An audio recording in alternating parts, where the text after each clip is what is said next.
Hello everyone, welcome to my channel fictional world. I know मैंने पिछले FF में बहुत सारी मिस्टेक्स कर दी थी, बट यार मैं न्यू हूँ तो थोड़ी बहुत तो गलतियाँ होंगी ही। प्लीज़ एडजस्ट कर लेना, मैं धीरे धीरे सीख जाऊँगी। ओके, तो ज़्यादा बातें ना करते हुए एफएफ की ओर बढ़ते हैं। ये एक historical omega verse one shot FF है। ये एक वन शॉट एफएफ है, तो एफएफ जैसे जैसे बढ़ेगा वैसे ही हमें सारे कैरेक्टर और स्टोरी के बारे में पता चलेगा। हमें जियांग सेक्ट दिखाया जाता है जो बहुत खूबसूरती से सजा हुआ था। उसकी साज सजावट देख के लग रहा था कि वहाँ किसी की मैरिज होने वाली है। एक रूम में एक ओमेगा बेड पे बैठी हुई है और वो बहुत ज़्यादा रो रही है, और उसके सामने ही एक मेल ओमेगा बैठा हुआ है जो लगभग 17 से 18 साल का होगा। वो ओमेगा कहती है, आशियन मैं क्या करूं, मैं नहीं रह सकती जिनजुसान के बिना, और अब तो हमारा बेबी हम मेरी टमी में है, मैं कैसे करूंगी, माँ बाबा कभी नहीं मानेंगे, और मैं किंग को भी अफेंड नहीं कर सकती। अगर किंग को पता चला कि जिससे उनकी शादी होने वाली है वो ओमेगा ऑलरेडी किसी और का हो चुका है और किसी की बेबी से प्रेग्नेंट है, तो हमारे वो पूरे सेक्ट को बर्बाद कर देंगे आशियन। और वो दूसरा ओमेगा और कोई नहीं, हमारा विंग है। विंग कहता है, सीजी आप चिंता मत करें, मैं हूँ ना, मैं सब ठीक कर दूँगा। तभी उसी टाइम खिड़की से एक अल्फ़ा आता है जो कि बहुत ज़्यादा हाँफ रहा था। जैसे ही यानली की नज़र उस पर पड़ती है, वो कहती है, जिसो तुम यहाँ क्या कर रहे हो, अगर किसी ने देख लिया तो तुम्हें छोड़ेंगे नहीं। जिनजुसान कहता है, मैं यहाँ तुम्हें और हमारे बेबी को लेने आया हूँ। विंग कहता है, सीजिए इन्हें मैंने बुलाया है। यानली कहती है, विंग तुम ऐसा कैसे कर सकते हो, अगर बाबा को पता चल गया तो वो हमें मार डालेंगे। विंग कहता है, ऐसा कुछ नहीं होगा सीजिए, आप अपने वेडिंग रोब्स चेंज करिए और यहाँ से जाइए जल्दी, नहीं तो किसी को शक हो जाएगा, क्योंकि गुस्सू के लोग आ चुके हैं और किसी भी वक्त यहाँ रूम में आपको लेने आ सकते हैं सर्वेंट। प्लीज़ सीजिए आप जल्दी चली जाइए। यानली जल्दी से अंदर जाती है और अपना वेडिंग हानफू चेंज करके बाहर आती है, और जिनजुसान उसका हाथ पकड़ लेता है और वो खिड़की के रास्ते से ही दोनों वहाँ से भाग जाते हैं। तभी विंग उस वेडिंग रोब को पकड़ता है और कहता है, सीजिए मैं आपके लिए और इस सेक्ट के लिए कुछ भी कर सकता हूँ, कुछ भी कर सकता हूँ। मुझे फ़र्क नहीं पड़ता कि अगर किंग को पता चला तो वो मेरे साथ क्या सलूक करेंगे, बस आप और फादर मदर और गगा सेफ रहेंगे, मैं यही चाहता हूँ। ऐसा कह के वो उस वेडिंग रोब्स को पहन लेता है। कुछ ही टाइम में सर्वेंट उसे लेने आते हैं और वो सर्वेंट के साथ वेडिंग हॉल में पहुंच जाता है। विंग के फेस पे फेल था, इसीलिए वो अपने सामने वाले शख्स को देख नहीं पा रहा था, ना ही वो शख्स विंग को देख रहा था। वो तो अपना स्टीफ सा फेस लेके वहाँ पे खड़ा हुआ था, जैसे उसे फ़र्क ही ना पड़ता हो कि सामने कौन है और क्या हो रहा है। उसे बस यहाँ वेडिंग करना है और अपने ओमेगा को अपने साथ अपने सेक्ट ले जाना है। जियांग फेमियान जो कि बहुत खुश थे और खुद पर प्राउड कर रहे थे कि उनकी बेटी की मैरिज किंग से हो रही है और अब उनकी बेटी वहाँ की क्वीन बनने वाली है। जियांग सेक्ट एक छोटा सेक्ट है जिसके जो गुसू सेक्ट के अंतर्गत आता है, और गुसू के किंग की शादी उनके बेटी से हो रही है, तो वो खुद पे प्राउड कर रहे हैं और बहुत ज़्यादा हैप्पी हैं।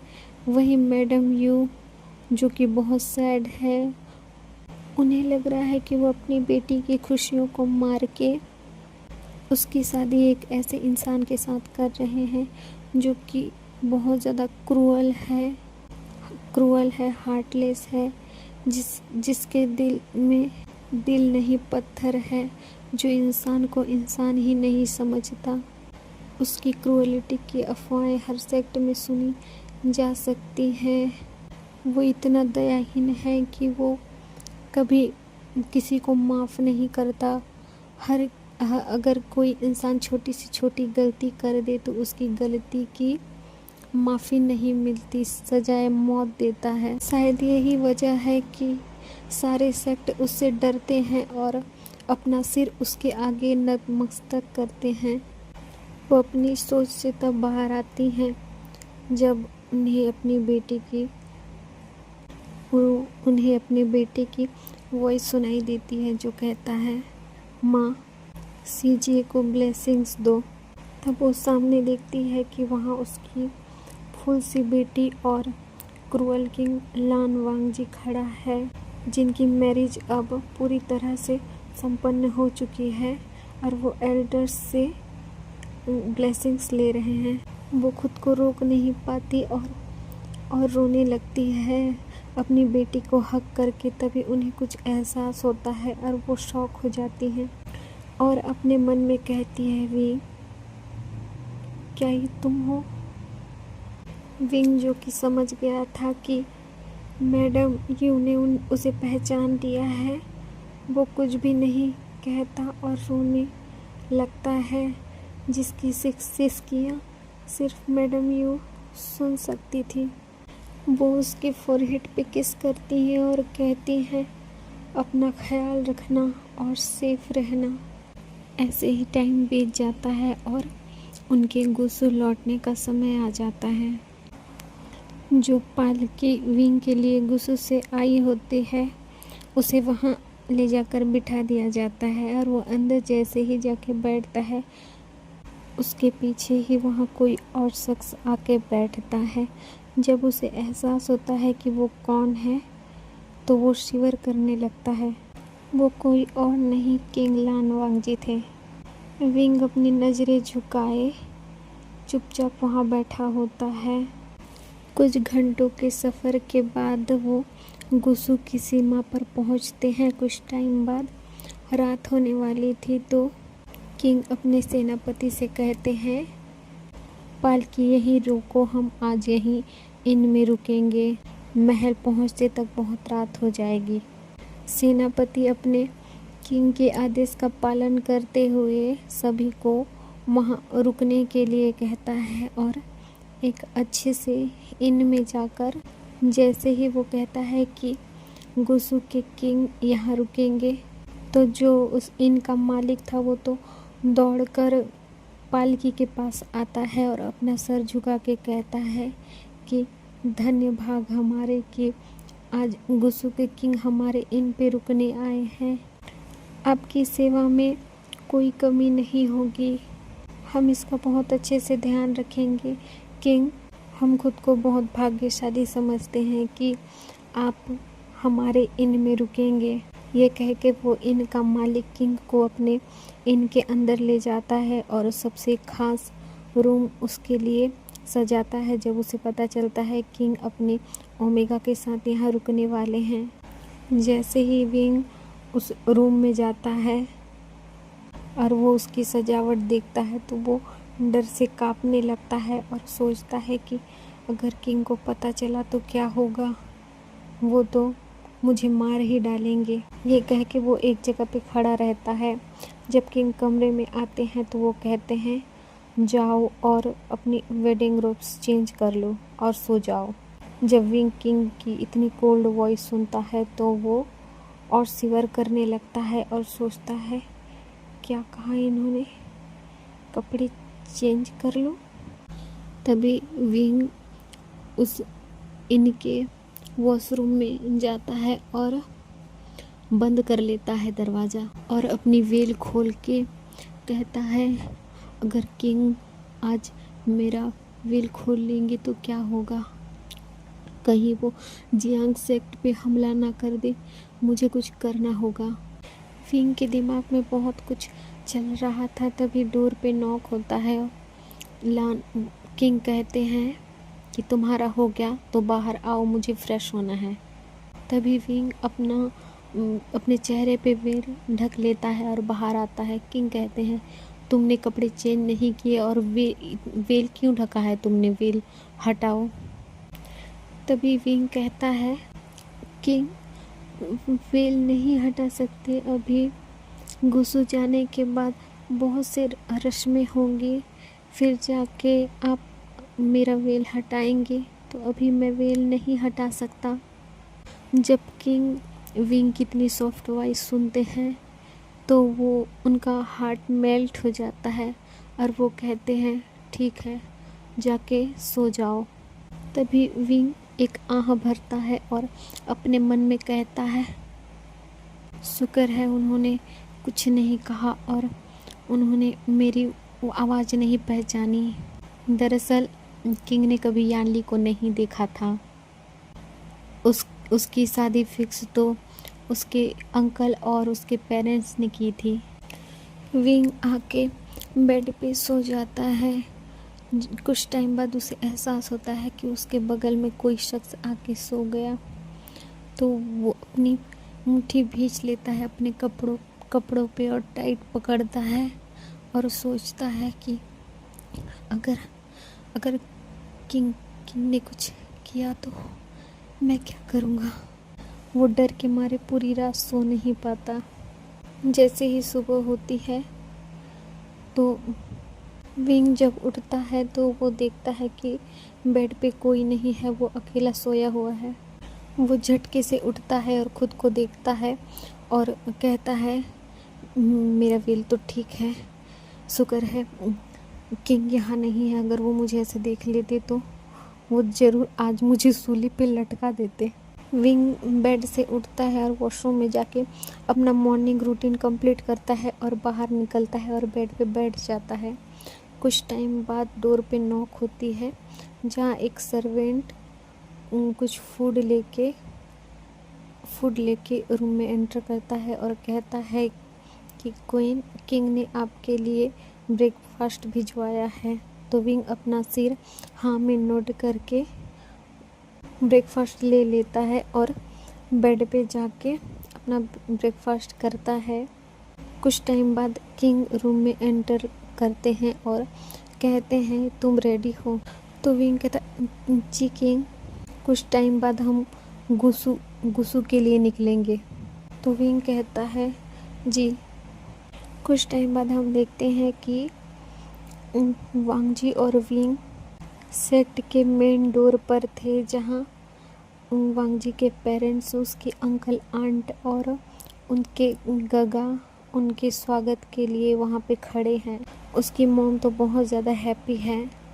वांगजी के पेरेंट्स तो बहुत ज़्यादा खुश थे, बट उसकी मॉम बहुत और भी ज़्यादा खुश थी और वो कहती है वांगजी, मैं आज बहुत ज़्यादा हैप्पी हूँ क्योंकि तुमने मेरा कहा माना और शादी के लिए तुमने मंजूरी कर ली। मैं बहुत ज़्यादा हैप्पी हूँ और अब जल्दी मेरे ग्रैंड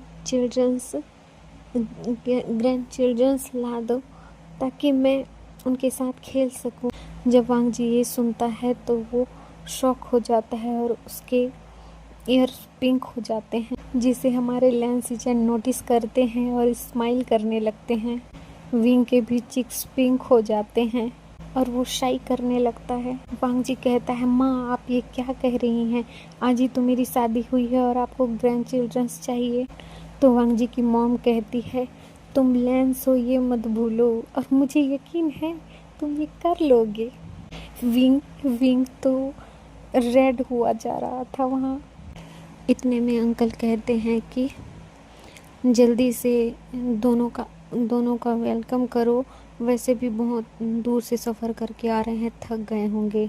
तभी वांगजी की मॉम कहती है हाँ वांगजी चलो जल्दी, और यानली को भी अंदर लाओ, कुछ रस्में पूरी करनी है, फिर तुम दोनों रूम पे जाके रेस्ट कर लेना।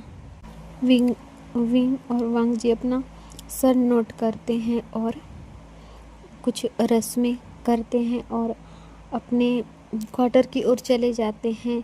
वांगजी जिसके क्वार्टर का नाम जिंगसी है, जहाँ किसी का भी जाना अलाउड नहीं है, ओनली फैमिली मेम्बर्स के अलावा, और आज कोई वहाँ पे जा रहा है तो जो कि उसका ओमेगा बन चुका है। जैसे ही वांग जी के क्वार्टर में एंटर करता है, वो देख के हैरान था कि इतना नीट एंड क्लीन है किंग का क्वार्टर, जहाँ बहुत कम चीज़ें हैं पर बहुत ही सुंदर और अच्छे से सबको सही जगह पे रखा हुआ है। एक किंग साइज बेड है जिसको फर्स्ट नाइट के लिए डेकोर किया गया है। विंग की नज़र जैसे ही पड़ती है उसके चीक्स रेड हो जाते हैं और वो शर्मा जाता है। वांग जी जैसे ही देखता है कि बेड को डेकोर किया गया है, वो अपने मन में सोचता है, मॉम ये आप ही कर सकती हैं, आपके अलावा कोई नहीं कर सकता। इतना कह के वो अपने बेड पे जाता है और सारे डेकोरेशन को हटाता है और साइड रख देता है और विंग से कहता है, राजकुमारी आनली जाके फ्रेश हो जाइए। विंग अपना सर नोट करता है और वॉशरूम पूछता है और वॉशरूम में चला जाता है और अपना रूटीन कंप्लीट करके बाहर आ जाता है। तब वांग जी कहता है, तुमने अपना वेल क्यों नहीं हटाया। विंग डर जाता है और सोचने लगता है कि अब मैं क्या करूं। तभी विंग कहता है कि किंग हमारे जियांग सेक्ट में कुछ नियम है कि मैरिज के 5 दिन तक हम अपना फेस अपने अल्फा को नहीं दिखा सकते, तो मैं ये घूंघट नहीं हटा सकती। तो वांग जी कहता है कि तुम अब गुसू सेक्ट की क्वीन हो, न कि जियांग सेक्ट की राजकुमारी, तो तुम्हें गुसू के कुछ नियम हैं उनका पालन करना है, न कि जियांग सेक्ट के। तो विंग कहता है, पर मैं जियांग सेक्ट से आई हूँ तो मुझे अपने जियांग सेक्ट के हर नियम का पालन करना है। किंग प्लीज़, क्या मैं 5 दिन तक अपने वेल में रह सकती हूँ। तो वांग जी को ना चाहते हुए भी हाँ करना पड़ता है। ऐसे ही दिन बीतने लगते हैं। देखते ही देखते विंग को गुसू में 3 दिन हो जाता है। सेक्ट के सारे लोग ही बहुत प्यारे हैं। जब उसने कहा कि जियांग सेक्ट के कुछ नियम है, इस वजह से वो 5 दिन तक अपना वेल नहीं हटा सकता, तो किसी ने उसे कुछ नहीं कहा। उल्टा सभी ने कहा कि वो कितना नियमों का पालन करता है और अपने सेक्ट और अपने एल्डर्स की रिस्पेक्ट करता है। मैडम ई तो बहुत ज़्यादा खुश थी। वहीं लैंसी अपना मुंह बना के कहती है कि पर तो तुम अब गुसू के क्वीन हो, तो तुम्हें जियांग सेक्ट के मामूली नियम क्यों मानने हैं। तभी विंग चुप हो जाता है। लैनी कहती है, दीदी आप ये क्या कह रही हैं, वो उस सेक्ट की राजकुमारी है तो उसे अपने सेक्ट के नियम और अपने एल्डर्स की रिस्पेक्ट करना उसका कर्तव्य है। तो आप ऐसा कैसे कह सकती हैं कि वो अपने नियम और अपने एल्डर्स की रिस्पेक्ट ना करें। लैंसी चुप हो जाती है। उसके पास कुछ वर्ड ही नहीं थे कहने के लिए। विंग के फेस पे स्माइल आ जाता है और वो अपने मन में सोचता है कि मैडम ये कितनी अच्छी हैं और एक मैं हूँ जो अपने सेक्ट को बचाने के लिए झूठ पे झूठ बोल रहा हूँ और इनके जज्बातों के साथ खेल रहा हूँ। जब इन्हें पता चलेगा मेरी सच्चाई तो ये क्या सोचेंगे मेरे बारे में। ये सोच के वो सैड सा फेस बना लेता है। तभी मैडम ई कहती है, यांडी क्या तुम्हें खाना बनाना आता है। तो विंग अपना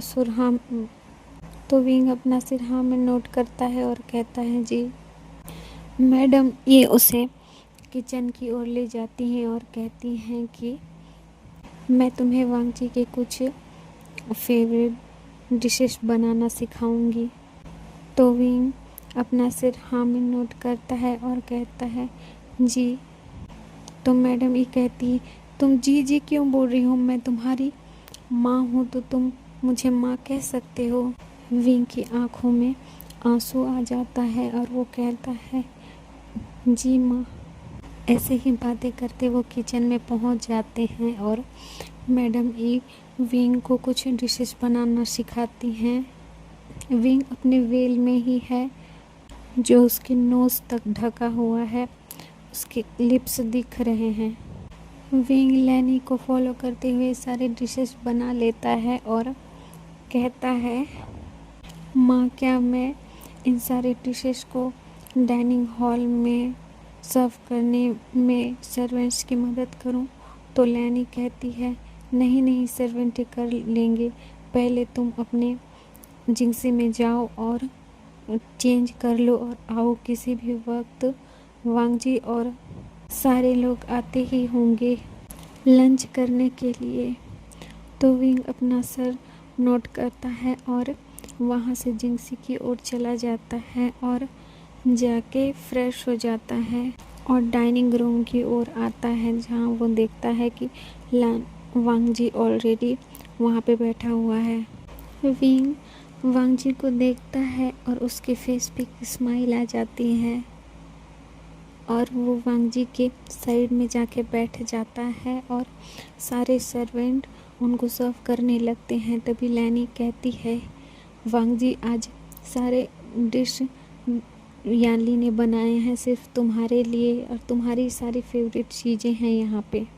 वांगजी एक नज़र विंग को देखता है और अपना सर नोट करता है। तभी लैनी कहती है कि क्या तुम अपनी ओमेगा के लिए कोई गिफ्ट नहीं लाए हो? तो वांगजी कहता है, गिफ्ट किस चीज़ का? तो लैनी कहती है कि उसने पहली बार तुम्हारे लिए कुछ बनाया है तो तुम्हें उसे गिफ्ट देना चाहिए ना। तो वांगजी कहता है, मुझे नहीं पता था, अगर मुझे पता होता तो मैं ज़रूर लाता। तो विंग कहता है, माँ कोई बात नहीं। तभी वांगजी विंग को देखता है और चुप हो जाता है। तभी लैन ई अपने हाथों से अपने गोल्ड का एक कड़ा उतार के विंग को देती है और कहती है, यानली इसे संभाल के रखना, ये गुसु सेक्ट की जो होने वाली क्वीन रहती है उन्हें ही दिया जाता है और अब से तो क्वीन तुम हो, तो ये मैं तुम्हें सौंप रही हूँ, तो इसका अच्छे से ध्यान रखना। विंग शॉक हो जाता है और कहता है, माँ पर मैं ये कैसे ले सकती हूँ? तो वांगजी अपने कोल्ड वॉइस में कहता है, तुम इस सेक्ट की क्वीन हो तो तुम्हें ये लेना चाहिए जब माँ दे रही हैं। विंग चुप हो जाता है और अपना स्वर नोट करता है और वो कड़ा ले लेता है। तभी लैन चिरेन के आदेश पे सारे लोग अपना लंच करने लगते हैं और लंच फिनिश करने के बाद सारे लोग अपने अपने क्वार्टर में चले जाते हैं। ऐसे ही देखते देखते 5वां दिन आ जाता है। विंग जिंक्सी में बेड पे बैठा हुआ था, तभी डोर ओपन होता है और वहाँ से वांगजी एंटर करता है और जब विंग की नज़र वांगजी पे पड़ती है तो वो बहुत ज़्यादा डर जाता है, क्योंकि वांगजी बहुत ज़्यादा गुस्से में था। वांगजी चिल्ला के कहता है, कौन हो तुम?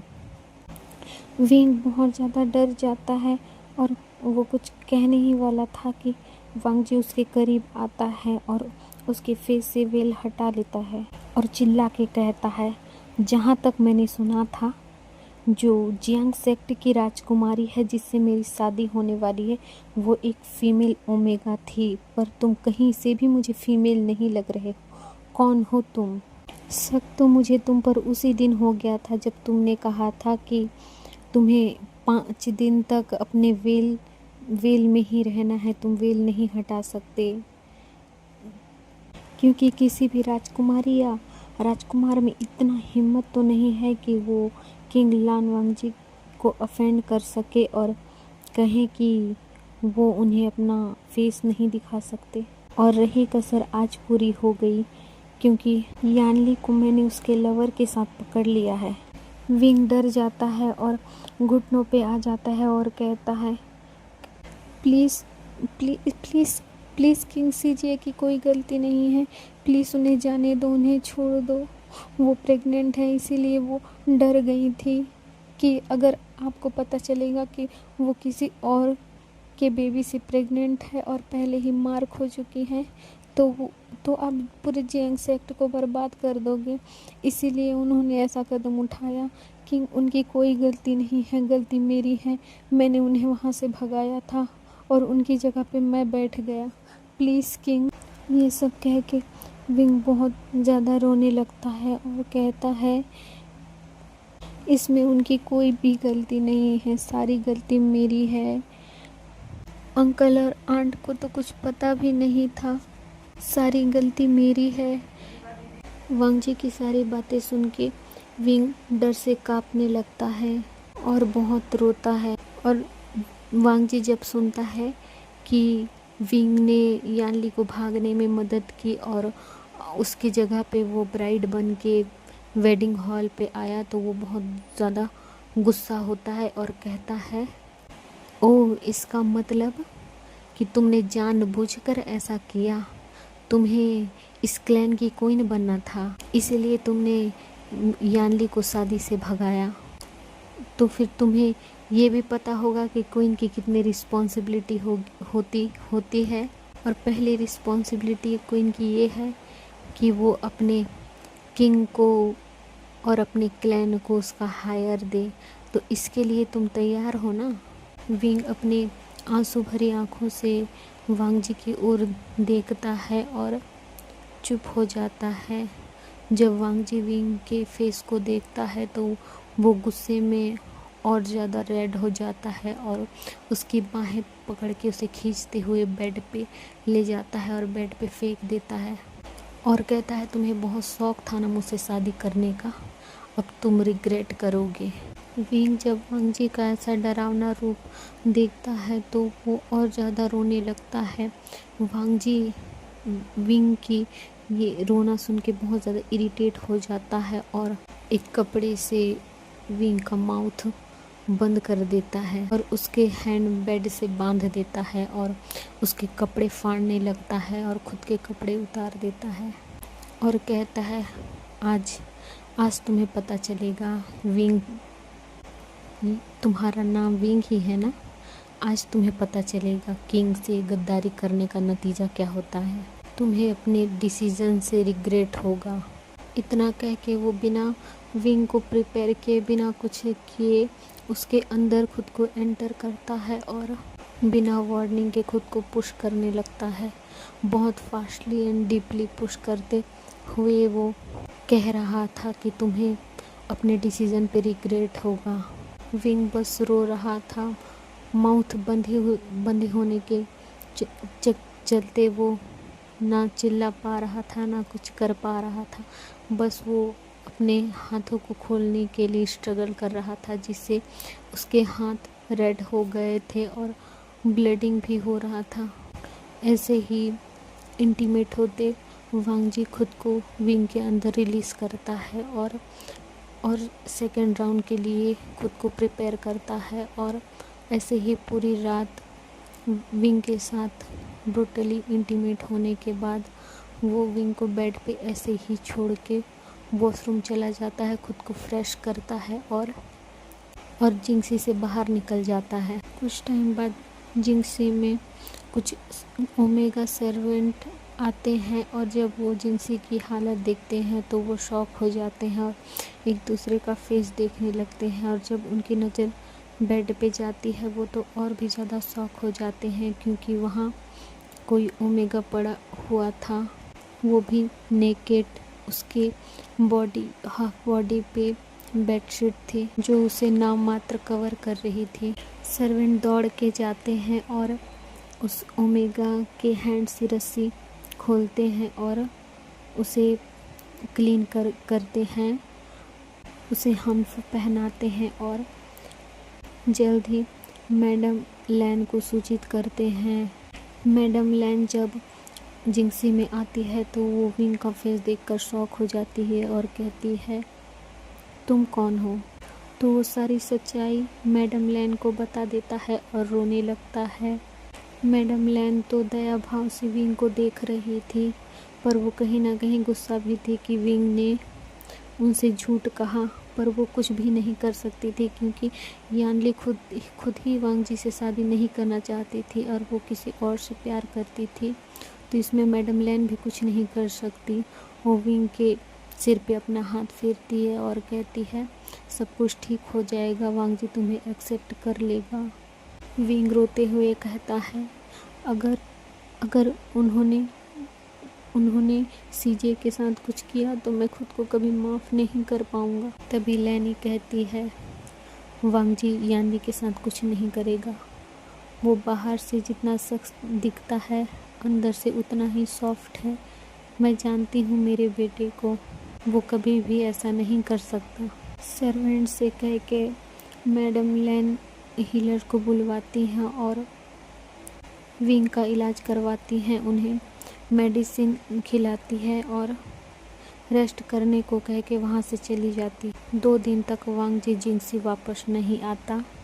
इस दौरान मैडम लैन विंग का ख्याल रखती हैं। विंग जब ठीक हो जाता है तब लैनी कहती है वांग जी ने जियांग सेक्ट के कुल प्रमुख जियांग फेमियान और मैडम यू को गुसु बुलाया है, अब क्या होगा? वांग जी क्या करेगा मुझे नहीं पता। विंग अपना हाथ जोड़ के मैडम लैन को कहता है कि महारानी प्लीज़ उन्हें बचा लीजिए, उनकी कोई गलती नहीं है, उन्हें तो कुछ पता भी नहीं था, सारी गलती मेरी है, मेरे वजह से सब हुआ है, उन्हें कुछ भी नहीं पता था, प्लीज़ उन्हें माफ़ कर दीजिए। ऐसा कह के वो गिड़गिड़ाने लगता है। लैनी कहती है मैं कोशिश करूँगी कि मैं वांग जी को समझा सकूँ, तुम अपना ख्याल रखो, ज़्यादा चिंता मत करना। ये कह के लैनी वहाँ से चली जाती है। ऐसे ही दूसरा दिन आ जाता है। विंग जब मैडम लैन की बात सुनता है तो वो चुप हो जाता है। मैडम लैन वहाँ से चली जाती हैं। फिर विंग अपने मन में सोचता है कि सब कुछ मेरी वजह से हो रहा है, अगर मैं यहाँ नहीं रहूँगा तो सब ठीक हो जाएगा। ये सोच के वो खुद को कडल करके अपने बेड पे सो जाता है।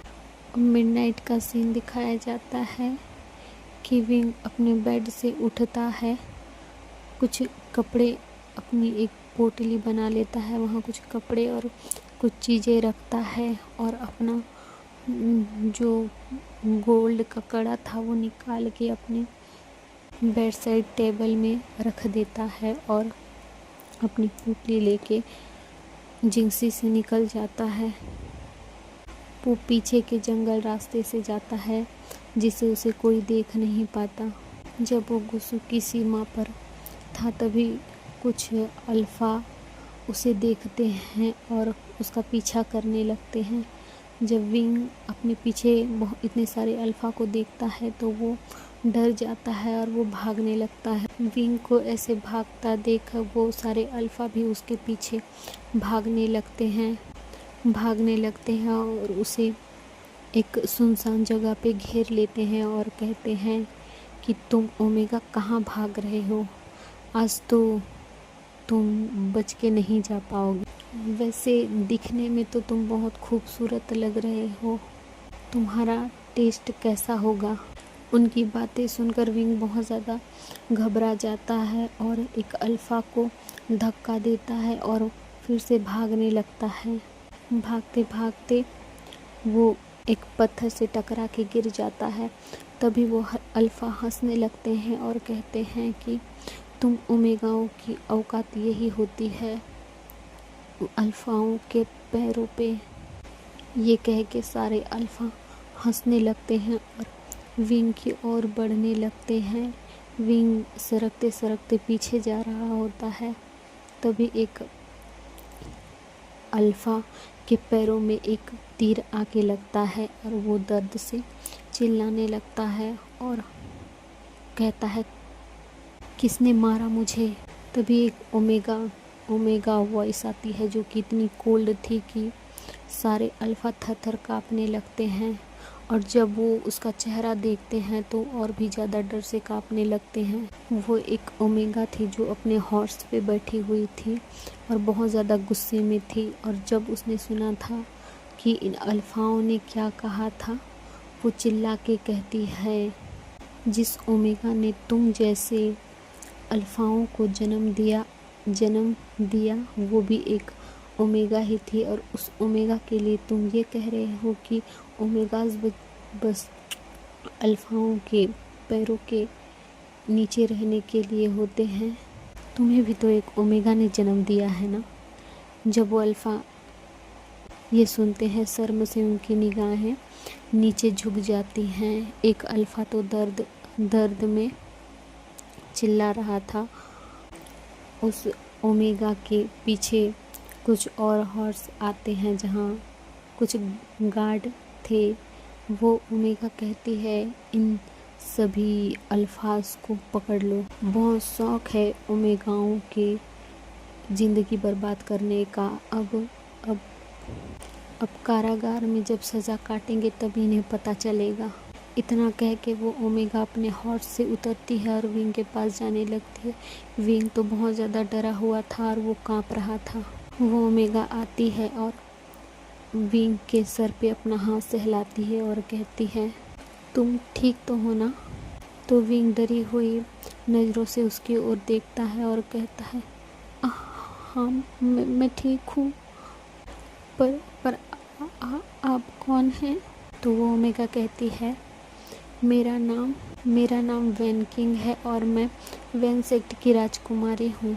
तो विंग खड़ा होता है और उसको बो करके कहता है, राजकुमारी धन्यवाद, आपने मेरी जान बचाई। फिर ओमेगा कहती है कि तुम इस वक्त यहाँ अकेले क्या कर रहे हो। ऐसे अकेले सुनसान जगह पे घूमना अच्छी बात नहीं होती। वो तो शुक्र है मैं यहाँ नाइट हंट पे आई थी और मैंने तुम्हें आवाज़ें सुनी और मैं यहाँ आ गई। अगर आज कुछ हो जाता तो तुम क्या करते। तो विंग अपना सिर झुका लेता है और कहता है कि मेरा कोई नहीं है, मैं अकेला हूँ, मेरी परवाह किसको है और मैं कहाँ जाऊँ। ऐसे ही मैं भटकता ही रहता हूँ। वैन किंग जब उसकी बातें सुनती हैं तो वो उसके ऊपर बहुत ज़्यादा दया आ जाता है। तब वो कहती है कि तुम्हारे पेरेंट्स, तुम्हारी फैमिली। तो विंग कहता है कि मेरा कोई नहीं है, मैं अनाथ हूँ। तो वैन किंग कहती है, क्या तुम मेरे साथ मेरे सेक्टर आओगे। तो विंग कुछ सोचता है और अपना सिर हाँ में नोट करता है और कहता है कि हाँ मैं आऊँगा, और कहता है कि क्या मुझे वहाँ कुछ काम मिल सकता है। तो वैन किंग कहती है, काम, तुम तो इतने छोटे हो, तुम्हें देख के लग ही नहीं रहा है कि तुम्हारी एज ज़्यादा होगी, 17 या फिर 18 साल के होगे तुम। तो विंग कहता है, हाँ मैं 18 साल का हूँ। तो वैन किंग कहती है कि तुम 18 साल के हो, अभी तो तुम्हारी शिक्षा की उम्र है, तो तुम काम क्यों करना चाहते हो। विंग कहता है, अगर मैं काम नहीं करूँगा तो क्या करूँगा, मेरा कोई नहीं है इस दुनिया में मुझे संभालने वाला, तो मैं काम नहीं करूँगा तो खाऊँगा क्या। तो वैन किंग कहती है, मैं हूँ ना, आज से मैं तुम्हारी सीजे हूँ, तो तुम्हें चिंता करने की ज़रूरत नहीं है, तुम मेरे साथ मेरे सेक्ट चलो। वैन किंग की बातें सुन के विंग की आंखों में आंसू आ जाते हैं और वो स्माइल करते हुए कहता है, सीजे। तो वैन किंग स्माइल करते हुए कहती है, हाँ ये हुई ना बात, मैं तुम्हारी सीजे हूँ, तो चलो मेरे साथ। वैन किंग विंग को अपने साथ ले जाती है अपने सेक्ट। वैन किंग जो कि वैन सेक्ट की कुल प्रमुख है, पहली ओमेगा कुल प्रमुख इस कल्टीवेशन वर्ल्ड की। वैन रूहान उसके अंकल है। वैन रूहान के कोई बच्चे ना होने की वजह से उसने अपने बड़े भाई की एक ओमेगा बेटी को अडॉप्ट कर लिया, जो कि अब वैन सेक्ट की कुल प्रमुख है, जो कि बहुत ही ज़्यादा पावरफुल डोमिनेटिंग है। जिस तरह अल्फाओं में वांगजी के चर्चे होते हैं कि वांगजी बहुत ज़्यादा पावरफुल और स्ट्रॉन्ग है, उसी तरह जब ओमेगाओं की बात होती है तो वैन किंग के चर्चे होते हैं कि एक ओमेगा होने के बावजूद भी वो इतनी इतनी ज़्यादा पावरफुल है और एक सेक्ट को संभाल रही है और अपने सेक्ट की कुल प्रमुख है। वैन किंग और वैन सेक्ट जब पहुंचते हैं तब वैन किंग सर्वेंट से विंग के लिए रूम रेडी करने के लिए कहती है और विंग को उसके कमरे में छोड़ने जाती है और कहती है कि तुम फ्रेश होके रेस्ट कर लो, कुछ टाइम बाद तुम्हारे लिए फूड भिजवा दूंगी। तो विंग अपना सर नोट करता है और कमरे में चला जाता है। विंग अपने कमरे में जाता है, फ्रेश होता है और बेड पे आके लेट जाता है और अपने साथ हुई घटनाओं के बारे में सोचने लगता है और उसकी आंखों में आंसू आ जाते हैं। ऐसे ही रोते रोते वो सो जाता है। कुछ टाइम बाद डोर के नॉक से उसकी नींद खुलती है। जब वो डोर ओपन करता है तो वहाँ एक सर्वेंट था जो कि उसके लिए फूड लाया था।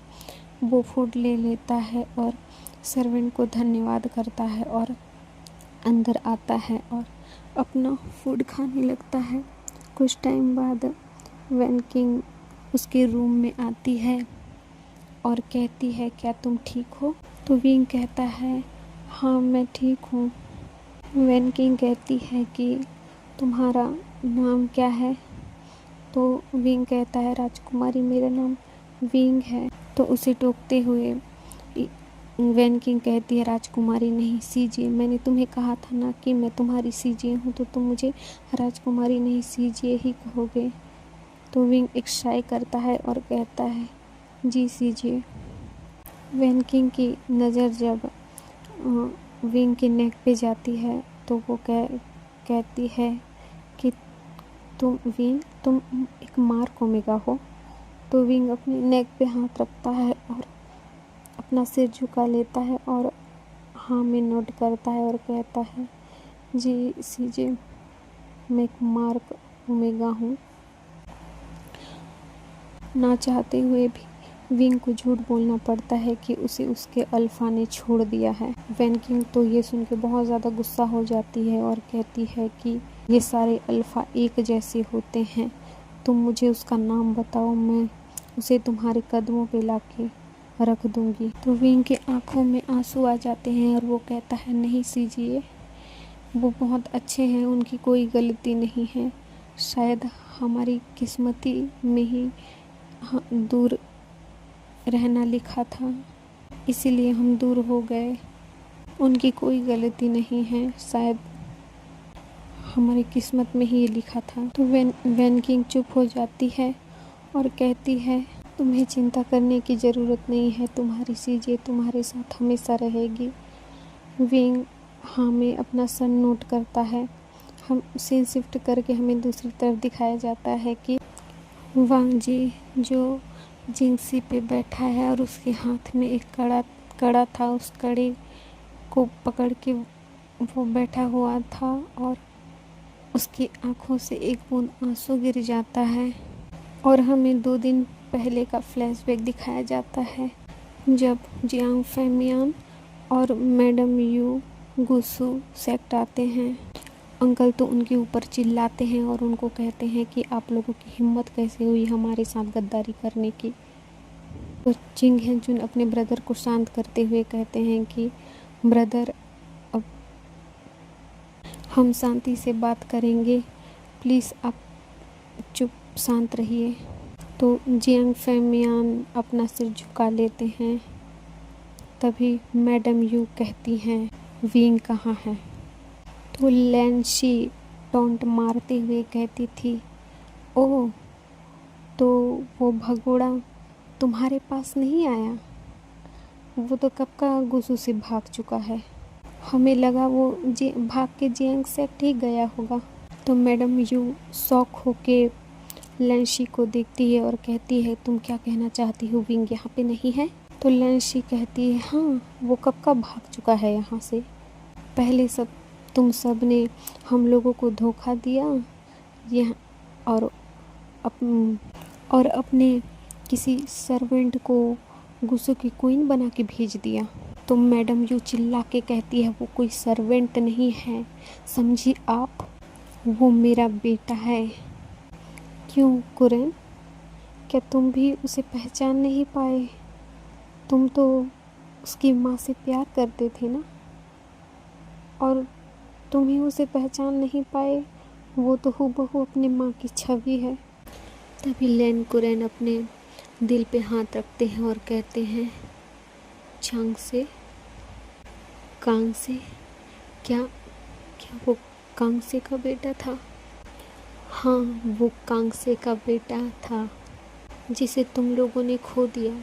तभी लैनी घबरा के भागते हुए मैडम यू के पास जाती है और कहती है, यू यू क्या तुम सच बोल रही हो, वो कांगसे का बेटा था? तो मैडम यू के आंखों में आंसू आ जाते हैं और वो कहती, हाँ, ये कांगसे का बेटा था। कांगसे की आखिरी निशानी उसने मेरे ही हाथों में उसे सौंपा था, ये सोच के कि मैं उसका ख्याल रखूंगी, उसे अच्छी परवरिश दूंगी, फैमिली दूंगी। पर आज मैंने उसे खो दिया। हम सभी को प्रोटेक्ट करने के लिए उसने अपने आप को दांव पे लगा दिया। वो किंग को ऑफेंड नहीं करना चाहता था, इसीलिए अपनी सीजे के बदले वो ब्राइड बन के आ गया। पर उसकी कोई गलती नहीं है, उसने बस हमारे बारे में सोचा। हमेशा खुद से पहले दूसरों की परवाह करता है, बिल्कुल अपनी माँ के जैसे उसकी माँ ने वांगजी को प्रोटेक्ट करने के लिए खुद की जान गंवा दी। जब वांगजी ये सुनता है तो वो हैरान हो जाता है और सोचता है कि क्या वो वही लेडी है जिसने मेरी जान बचाई थी। जब वांगजी 11 साल का था तब वो एक नाइट हंट के लिए जंगल पे गया था। तभी एक भेड़िए ने उस पे हमला किया था और एक प्रेग्नेंट लेडी ने उसकी जान बचाई थी और वो बहुत ज़्यादा घायल हो गई थी। वांगजी बस हैरान होके मैडम यू की बातें सुनता है। यू कहती है कि जब उसने वांगजी की जान बचाई वो बहुत ज़्यादा घायल थी और मैंने उसे अपने सेक्टर लाया था और उसके 2 दिन बाद उसने विंग को बर्थ दिया था और मेरे सामने उसने दम तोड़ा है। अब क्या जवाब दूंगी मैं उसके बच्चे को प्रोटेक्ट नहीं कर पाई। ई रोने लगती है और कहती है, मैं विंग को ढूंढ के ही रहूँगी, उसे वापस गुसू लेके आऊँगी। तो कुरैन भी कहता है कि मैं अभी कुछ गार्ड के साथ निकल रहा हूँ विंग को ढूंढने के लिए। जियान फेमियान भी उनके साथ चले जाते हैं। प्रेजेंट में आते हैं, वांगजी की आंखों से आंसू बह रहा है और वो उस कड़े को देख के कहता है, विंग तुम कहाँ हो, प्लीज़ वापस आ जाओ, मुझसे गलती हुई है, तुम मुझे पनिश कर सकते हो, प्लीज़ वापस आ जाओ। ये कह के वो रोने लगता है। सीन शिफ्ट करके हमें वेंसेक्ट का दिखाया जाता है, जहाँ विंग अपने रूम में बैठा हुआ अपने पास्ट को याद कर रहा होता है। ऐसे ही दिन बीतता है। वांगजी और विंग को दूर हुए लगभग 3 मंथ हो चुके थे। एक दिन अचानक विंग की तबीयत ख़राब होती है और वो बेहोश हो जाता है। जैसे ही सर्वेंट की नज़र विंग पर पड़ती है तो वो दौड़ के आते हैं और उसे उसके कमरे में ले जाते हैं। जल्द ही हीलर को बुलाया जाता है। जब विंग को पता चलता है तो वो भी विंग के कमरे में आती है। जब हीलर विंग को चेक करते हैं तो वो बताते हैं कि विंग प्रेग्नेंट है। वैन किंग तो बहुत ज़्यादा हैप्पी होती है जब वो सुनती है कि विंग प्रेग्नेंट है। कुछ टाइम बाद विंग को भी होश आता है और उसे भी बताया जाता है कि वो प्रेग्नेंट है। तो विंग के फेस पे मिक्स इमोशंस थे, उसकी आंखों में आंसू था और वो अपने मन में कहता है, आप नहीं हो मेरे साथ पर आपकी निशानी तो है। ये कह के वो अपनी टमी पे अपना हाथ रखता है और स्माइल करता है। ऐसे ही टाइम बीतने लगता है। वैन किंग विंग का बहुत अच्छे से ख्याल रखती है और सर्वेंट्स भी विंग का बहुत अच्छे से ख्याल रखते हैं। देखते देखते कब 5 साल बीत गया पता ही नहीं चला। वेंसेक्ट में वेडिंग की तैयारी चल रही है। वेन किंग की वेडिंग होने वाली है, वो भी शू सेक्ट के कुल प्रमुख शुयांग से। जोरों शोरों से वेंसेक्ट में शादी की तैयारी चल रही है, क्योंकि वेंसेक्ट की कुल प्रमुख वेन किंग की शादी होने वाली है। जहां हम एक कमरे का सीन दिखाया जाता है, जहां एक 4 साल का बच्चा अपना सिर झुकाए खड़ा था और एक ओमेगा उसके ऊपर चिल्लाते हुए कहता है, आइवान, क्या मैंने तुम्हें यही सिखाया है कि अपने से छोटे बच्चों को बुली करो? तुम छोटे तो छोटे, तुमने अपने से बड़े बच्चों को पानी में गिराया, उन्हें मारा, इतनी शैतानी, क्या मैं तुम्हें यही सिखाता हूँ? आइवान एक वर्ड भी नहीं बोलता, वो अपना सिर झुकाए खड़ा रहता है।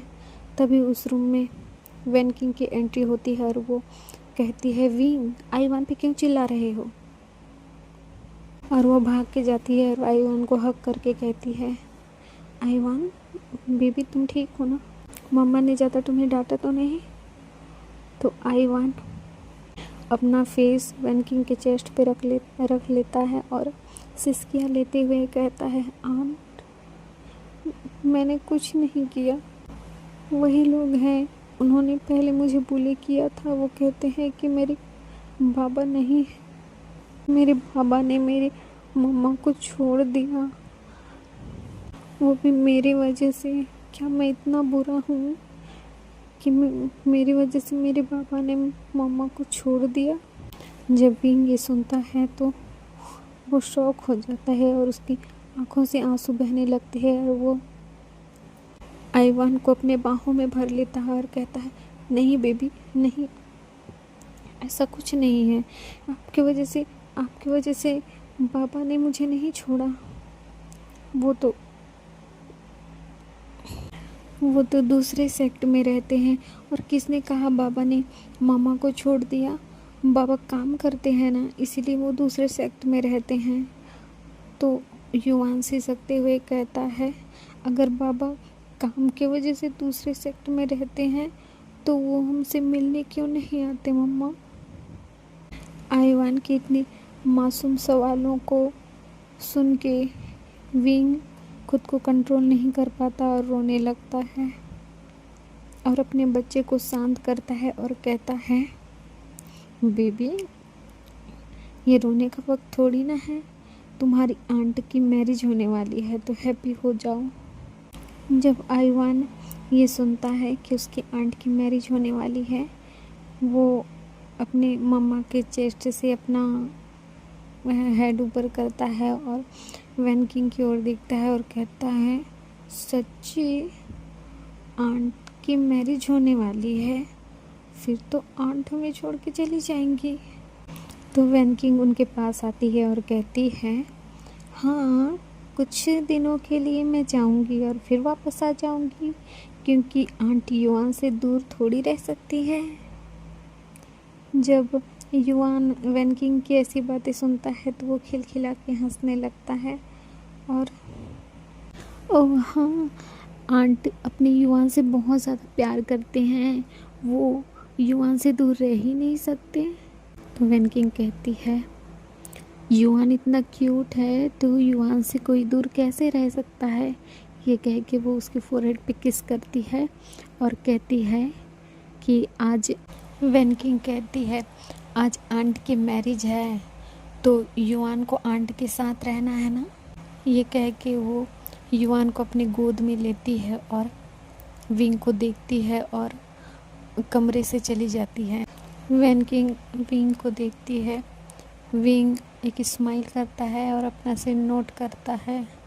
तो वेन किंग वहाँ से चली जाती है। उनके जाने के बाद विंग के आँखों में आंसू आने लगता है। पुराने ज़ख्म फिर से हरे हो गए। पुरानी बातों को याद करते हुए विंग रोने लगता है और सोचता है कि वांग जी, क्या तुम्हें कभी पता चलेगा कि हमारा एक बेटा भी है जो तुम्हें बहुत याद करता है। ये कह के वो अपने आंसू पोंछता है। सीन शिफ्ट करके हमें दूसरी तरफ दिखाया जाता है गोसू सेक्ट। लैन कुरैन कहते हैं वैन सेक्ट से आमंत्रण पत्र आया है। वैन किंग की, कुल प्रमुख वैन किंग की मैरिज है शू सेक्ट के कुल प्रमुख शुयांग से। कुरैन कहते हैं वांग जी, क्या तुम जाओगे? वांग जी कहता है कि मैं कहीं नहीं जाऊंगा, आप सभी जा सकते हैं। तो मैडम ई अपने बेटे के पास आती हैं और कहती हैं, कब तक ऐसे ही खुद को पनिशमेंट देते रहोगे? हमने विंग को बहुत ढूंढा, वो मिला ही नहीं। बस एक वैन सेक्ट बचा है, क्या पता तुम वहाँ जाओ और तुम्हें विंग मिले। वांग जी जब ये सुनता है तो वो अपनी मॉम को देखने लगता है और अपने मन में सोचता है, विंग तुम कहाँ हो? तुम कब मिलोगे मुझे? प्लीज़ मुझे माफ़ कर दो। अपनी माँ की बात सुन के वांग जी जाने के लिए तैयार हो जाता है और शाम को सभी वेंसेक्ट के लिए निकलते हैं। कुछ घंटों बाद वो वेंसेक्ट पहुंचते हैं। जब वेन रूहान को पता चलता है कि किंग आ चुके हैं तो वो खुद उनका स्वागत करने के लिए मेन डोर पे आता है और बहुत ही अच्छे तरीके से उनका वेलकम करता है और सभी लोग हॉल की तरफ बढ़ने लगते हैं और एक बच्चा भागता हुआ आता है और वांग जी से टकरा जाता है। तभी वेन रूहान कहते हैं, युआन तुम यहाँ क्या कर रहे हो? और ऐसे इधर उधर मत भागो, चोट लग जाएगी तुम्हें। तो युआन कहता है, ग्रैंडपा शांत हो जाओ, मम्मा मुझे मारेंगी। जब लेंस इतनी क्यूट सी प्यारी सी वॉइस सुनते हैं तो उनकी नज़र भी उधर जाती है जहाँ वेन रूहान अपनी घुटनों के बल बैठते हैं और कहते हैं, क्या हुआ मम्मा, तुम्हें क्यों मारेंगी? ग्रैंडपा मैंने अपने कपड़े ख़राब कर लिए इसीलिए मम्मा मुझे मारेंगी, तो मुझे छुपा लो आप। तभी पीछे से एक ओमेगा की वॉइस आती है, युआन बहुत शैतानी करने लगे हो अब तुम। जैसे ही वांग जी वो वॉइस सुनता है तो वो उधर देखने लगता है और उसकी नज़रें वहीं ठहर जाती हैं और वो शख्स भी जब वांग जी को देखता है तो वो स्टिफ हो जाता है और वहीं रुक जाता है। उसके माउथ से तो कुछ वर्ड ही नहीं निकल रहे थे। तभी लैनी कहती है, विंग। तभी वेन रूहान कहते हैं, विंग क्या हुआ, तुम युआन को डांट क्यों रहे हो? अरे ये बच्चा है, बच्चे तो खेलते कूदते हैं ना, तो कपड़े गंदे हो ही जाते हैं, तो इसमें गुस्सा करने वाली क्या बात है? अगर युआन ने कपड़े गंदे कर लिए हैं तो युआन के नए कपड़े आ जाएंगे। तो युआन पॉटी सा फेस बना के कहता है, हाँ मैंने तो मम्मा से कहा था, फिर भी मम्मा मुझ पे ही गुस्सा कर रही हैं। जब वांग जी ध्यान से युआन को देखता है तो वो शॉक हो जाता है और बाकी लेंस भी जब युआन को देखते हैं तो उसके फेस पे वांग जी की बचपन की झलक दिखाई दे रही थी। मैडम ई तो खुद को कंट्रोल नहीं कर पाती और वो युआन को अपनी गोद में ले लेती है और किसेस करने लगती है और कहती है, मेरा ग्रैंडसन। वेन रूहान तो ये देख के शॉक हो गया था। वो कहता है, क्या आप युआन को जानती हैं? ये कहती है, ये मेरा ग्रैंडसन है। वेन रूहान तो शॉक हो गया था कि अभी तक जिनके साथ वो रह रहा था, जिसको उन्होंने रखा था, वो और कोई नहीं, किंग के हस्बैंड और उनके बच्चे हैं। वो विंग की तरफ देखते हैं जो कि शॉक होके वहीं पे खड़ा था। एक ही नज़र जब विंग पे जाती है तो वो विंग के पास जाती है। विंग, तुम यहाँ क्या कर रहे हो और तुम गुस्सू छोड़ के क्यों आए? विंग की आंखों में आंसू आ गया था और वो वांग जी को देखने लगता है। विंग वांग जी के पास जाता है और अपने घुटनों पे बैठ जाता है। सारे लोग तो शॉक हो गए थे और बाकी सेक्ट के कुल प्रमुख भी वहाँ थे, जो कि किंग को ऐसा करते देख शॉक हो गए थे कि किंग लान वांग जी किसी ओमेगा के घुटनों पे बैठे हुए हैं और माफ़ी मांग रहे हैं। जब विंग ये देखता है तो वो रोने लगता है और वांग जी को जाके हक करता है। जब वांग जी को महसूस होता है कि विंग ने उसको हक किया है तो खुद को कंट्रोल नहीं कर पाता और रोने लगता है। विंग के फोरहेड पे किस करता है। जब वैंकिंग को पता चलता है कि लैन सेक्ट के लोग आए हैं और युआन को अपना ग्रैंडसन बोल रहे हैं, वो तुरंत वहाँ पे आती है और जब वो सामने का नज़ारा देखती है तो वो खुद शॉक हो जाती है और वो उनके पास आती है और कहती है, किंग, क्या आप वही अल्फ़ा हैं जिसने विंग को छोड़ा था? क्या आपको नहीं पता कि एक ओमेगा को मार्क करने के बाद उसकी रिस्पॉन्सिबिलिटी ली जाती है और आपने ऐसे ही उसे छोड़ दिया? वैन किंग को वैन रुहान शांत रहने का इशारा करते हैं तो वैन किंग चुप हो जाती है और लैन ई उनको सारी बात बताती है तो वैन किंग को पता चलता है पूरी सच्चाई। तो वैन किंग कहती है, आपको नहीं पता विंग मुझे किस हालत में मिला था। अगर मैं वहाँ सही टाइम में नहीं आती तो आज आप विंग को देख भी नहीं पाते। जब वांग जी ये सुनता है तो वो शॉक हो जाता है और वैन किंग उसको सारी बात बताती है कि विंग के साथ क्या होने वाला था। वांग जी बहुत डर जाता है और विंग का हाथ टाइटली पकड़ लेता है। तभी वहाँ एक क्यूट सी वॉइस आती है, बाबा। जब वांग जी ये सुनता है तो उसका हार्ट मेल्ट हो जाता है और वो अपने बेटे के पास जाता है और उसे अपने बाहों में भर लेता है और उसे किसेस करने लगता है। युआन खिलखिलाकर हंसने लगता है और कहता है, बाबा, मम्मा ने कहा था आप एक दिन ज़रूर आएंगे और आप आ गए हमें लेने। वांग जी जब ये सुनता है तो वो कहता है, हाँ, मैं अपने युआन और युआन की मम्मा को लेने आया हूँ। सारे लोग बहुत ज़्यादा खुश थे।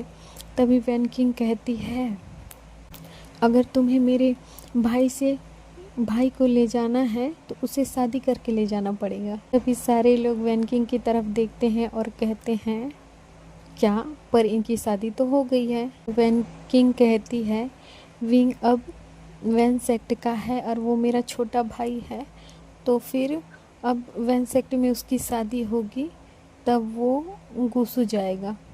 तो सारे लोग स्माइल करते हैं और युआन तो क्लैप करने लगता है।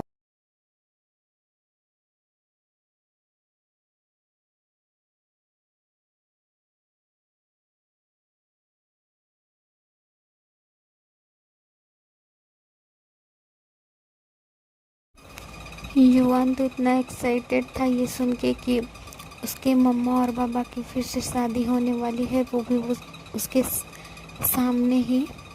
वो बहुत ज़्यादा हैप्पी था। सीन शिफ्ट करके वेडिंग हॉल का सीन दिखाया जाता है जहाँ सभी लोग बैठे हैं और स्टेज पे 4 लोग खड़े हैं, 2 ब्राइड और 2 ग्रूम, जो एक दूसरे को बो करते हैं, अर्थ और हेवन को बो करते हैं और अपने एल्डर्स को बो करते हैं। उनकी उंगलियों में रेड कलर का रेड थ्रेड बांधा जाता है और वो एक दूसरे को वाइन पिला के अपनी मैरिज को पूरा करते हैं। और इसी हैप्पी एंडिंग के साथ हमारा ये एफएफ आज ख़त्म होता है। तो प्लीज़ गाइस, एफएफ पसंद आए तो लाइक, कमेंट एंड अपने फ्रेंड्स को ज़रूर से शेयर करें। एफएफ पसंद आए तो चैनल को सब्सक्राइब कर बेल आइकन को हिट करना ना भूलें। Bye bye, thank you.